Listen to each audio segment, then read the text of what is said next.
साहब का दूसरा नाम काशी राम काशी राम।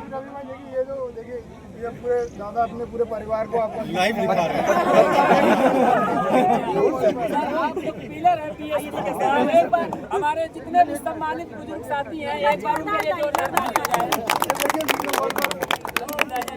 एक साथ ही आ गए हमारे शानदार जिससे पूरा माहौल बना हुआ। ये दादा अपना घर पे पूरा गीत सुना रहे हैं, पूरा फायदा ले रहे हैं इसका। एक तो 4 साल का पोता है, एक 8 साल का पोता है, दोनों बिल्कुल वो लोग हम भी चलेंगे दादा। मैं बोला भाई बहुत दूर है, आज मैं लेके नहीं चलूंगा, फिर दोबारा को लेके चलेंगे। तो स्पेशल प्रोग्राम छोटे बच्चे होते हैं तो वो बहन जी को देखने के लिए देखिए भाई जो जैसा करेंगे। दादाजी अपने घर में बहन जी की बातें करते हैं तो वो रैली भी नहीं करते हैं। मैं भी जब अभी मात्र 11 साल की थी तो आजमगढ़ में बहन जी जब आई थी तो मैं इधर जिद करके मैं गई थी बहन जी को देखने। उस समय हालांकि देख नहीं पाई जब तक मैं पहुंची, काफी छोटी थी। बहुत अच्छा आपने गीत गाया, बड़ा अच्छा लगा। अच्छा लगा।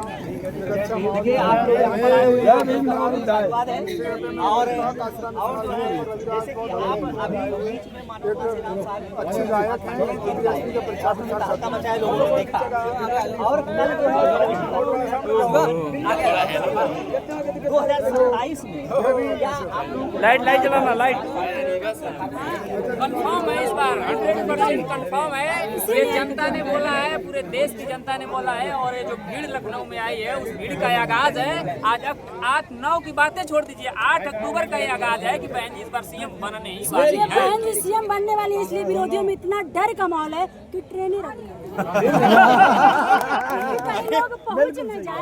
लेकिन फिर भी हमारे जज्बा लोगों का बहुजन समाज के झांसी से सीतापुर से लोग पैदल आ रहे हैं। बिल्कुल बिल्कुल सर, क्योंकि हम 7 बजे से यहाँ लाइव हैं। 7 बजे से यहाँ पर मैं आया हूँ स्थल पर और देख रहा हूँ कि लोग झारखंड से आ रहे हैं। तो कोई अरे भाई पैदल चल के लोग, हमारे बहुजन समाज के लोग, सर्व समाज के लोग पैदल चल के लखनऊ जो आ रहे हैं, इन विरोधियों के मुंह पे काली पोत रहे हैं, जूते मारने का काम कर रहे हैं, पैदल चल के आ रहे हैं।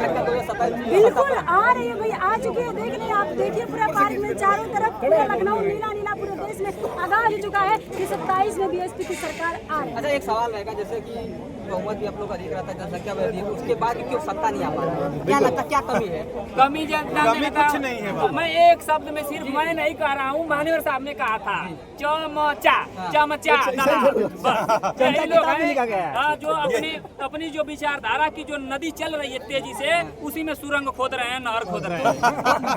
ये मान्यवर साहब ने कहा। जो अभी आप चमचा की बात की है, चमचा तो 27 में तो रहेंगे, चले जाएंगे फिर। लेकिन जनता समझ गई है ना, जनता तो समझ गई है। बीएसपी के साथ पुनः वापस आ रहे हैं जो इधर उधर भटक रहे थे। कोई संविधान दिखा दिया कि हम संविधान बचाएंगे, प्राइमरी स्कूल बचाने का बताया, बहन जी के एक्टिविटी ने काम कर दिया, बहन जी के एक्टिविटी ने काम कर दिया। तो सारे लोग बस सबको पता है संविधान कौन बचाएगा। एक संविधान पर एक और आया आजाद समाज पार्टी, दोनों लोग एक साथ नहीं हो पा रहे हैं और कहीं ना कहीं ऐसा लगता है विभाजन की वजह से सत्ता नहीं आ पाएगी। तो ये भाई उन लोगों को आप लोग समझाइए। हम तो बीएसपी के साथ हैं, बीएसपी के समर्थक है। मानवर कांसी राम साहब जी की ये पार्टी है बीएसपी। वो भी तो बोलते हैं, बोलने से क्या हो जाएगा? बोलने के मैं भी अभी बोलने लगूंगा। जो लोग, मैं पूरे दावे के साथ कहती हूँ, जो लोग झंडा ढो रहे हैं ना, उनका जिनका आप नाम लेंगे, वो वोटर है बसपा के। वो अपने अगर माँ से बीएसपी के सिंबल छुड़वा दें तो मैं मान लूं। वो अपने माँ से, उनकी जो माँ जो झंडा ढो रहे हैं, उनकी माँ भी वोट करने जाती है तो बीएसपी को चुनती है। ये है बीएसपी की पार्टी। तो ऐसे लोगों से सावधान रहने की जरूरत है। ऐसे लोगों से किसी भी घबराने की जरूरत नहीं है। और ये लोग कुछ भी पहले भी जब जिस धरोहर पे हम लोग खड़े हैं, ये बहुजन समाज के ऐतिहासिक धरोहर है, मानव कांसी राम साहब का जो है स्थल है। और इसके अलावा रमाबाई पार्क, अम्बेडकर पार्क, ये जितने भी जो है कार्य आप देखेंगे, जिला बहुजन महापुरुषों के नाम से रोजगार मिले, अस्पताल मिले, सब कुछ मिले। बहुजन महापुरुषों को सृजन करने का काम अब अगर किसी ने किया है तो मानव कांसी राम साहब और बहन जी ने किया। लेकिन 4-4 बार मुख्यमंत्री भी हुए और इतने बड़े पैमाने पर नौकरियाँ, पूरा इतिहास देख लीजिए, भारत में कोई भी मुख्यमंत्री ऐसा नहीं किया है। लेकिन इतना सब कुछ करने के बाद आखिर बहुजन विभाजित क्यों हो गया? आखिर क्यों उनकी सरकार फिर नहीं बन पा रही है? और मानवर कांसी राम साहब जी की जो कि सपना देखे थे प्रधानमंत्री का, हम लोगों के बीच में नहीं है। कल उनकी पुण्यतिथि है, बहुत दुख है इस बात का कि उन्होंने ये किया। तो आखिर क्यों सरकार नहीं बन पा रही? मैं सटीक 2 जवाब दूंगा आपके सवाल का। पहला जवाब तो ये है कि हम सरकार में इतना बढ़िया काम करने के बाद भी बसपा सरकार सत्ता से बाहर क्यों हुई। पहली चीज़ तो मैं ये बताना चाहूँगा दर्शकों को, जो काम कांग्रेस ने 70 साल में हम बहुजनों के लिए नहीं किया था, बहन जी ने सिर्फ मात्र 7 साल में किया था। 7 साल में किया था। लेकिन सरकार से बाहर जाने का, आउट होने का बीएसपी का 2 रीज़न है। सबसे पहला रीज़न, अपने ही समाज के कुछ लोग अपने क्षणिक लाभ के लिए, अपने बच्चों के आने वाली पीढ़ी के फ्यूचर को ना देखते हुए क्षणिक लाभ, थाना पे सुनवाई हो जात, जिला पे सुनवाई हो जाए, हमारे काम हो जात, ऐसे छोटे छोटे क्षणिक चूक के लिए बसपा को छोड़ दिया, अन्य दलों में चले गए और चाटुकारिता करने लगे। पहली चीज़, उससे भी हम कमजोर हुए ग्राउंड स्तर पे। दूसरी चीज़, हमारा जो विरोधी है, जो हमारी विरोधी पार्टियां हैं, जो चाहती हैं कि मनुवाद बना रहे, बरकरार रहे, जातिवाद बड़ व्यवस्था बरकरार रहे, समता समानता इस देश में न आए, उन्होंने क्या किया, इनको लगा ये तो मानवर कांसीराम साहब ने सारे लोगों को इकट्ठा कर दिया, इनको जगा दिया, इन्होंने तो इनको हक अधिकार बता दिया। तब उन्होंने नई तकनीक अपनाई। हमारे जो दुश्मन पार्टियां हैं, विरोधी पार्टियां हैं, जो मनुवाद को अभी भी स्थापित करना चाहती हैं सदियों तक, उन्होंने क्या काम किया, ओबीसी के लोगों में जाकर के ओबीसी का नेता खड़ा करना शुरू कर दिया, जाकर के स्पीच देने लगा, ऐसी स्पीच। अरे तू यादव होके तू बसपा में जाइबा, तू राजभर होके बसपा में जाइबा, तू पृथ्वीराज चौहान का खून हवा चौहान को बोला तू बसपा में जाइबा।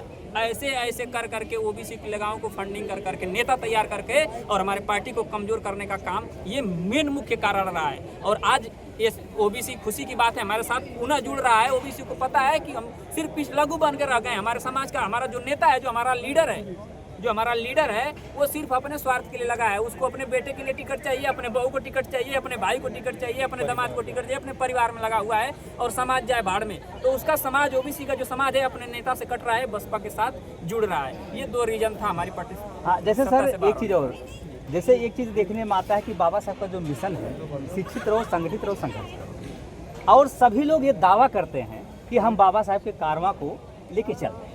बहुजन में जितने भी नेता आपको मिलेंगे, किसी भी पार्टी के हो, मैं किसी पार्टी की बात नहीं कर रहा हूँ, किसी भी पार्टी के अगर नेता हैं तो यही दावा करते हैं कि हम बाबा साहब के मिशन पे चल रहे हैं, मानवर कांसीराम साहब के मिशन पे चल रहे हैं, बहुजन संतों, महापुरुषों, वीरांगनाओं के मिशन पर चल रहे हैं। लेकिन साथ जब बाबा साहब जी ने कहा कि जो शिक्षित तो हो गया, लेकिन संगठित की जब बात करते हैं तो हम देख रहे हैं कि बहुजन के सब लोग तो दावा करते हैं लेकिन संगठित नहीं है, और कहेंगे हम बाबा साहब के मिशन पे चल रहे हैं। उन नेताओं के लिए आप क्या कहेंगे जो संगठित नहीं है? और संघर्ष की बात जहां तक है तो आपस में संघर्ष कर रहे हैं। ये सिर्फ और सिर्फ समाज को गुमराह कर रहे हैं। एक वाक्य में अगर डिफाइन किया जाए तो ये सारे नेता और संगठन के लोग जो संगठन चला रहे हैं तमाम, आज मैं अगर रजिस्ट्रेशन कराने जाऊँ संगठन तो तुरंत संगठन रजिस्टर्ड हो जाता है। बिल्कुल। पार्टी रजिस्ट्रेशन कराने जाऊँ रजिस्टर्ड हो जाएगा।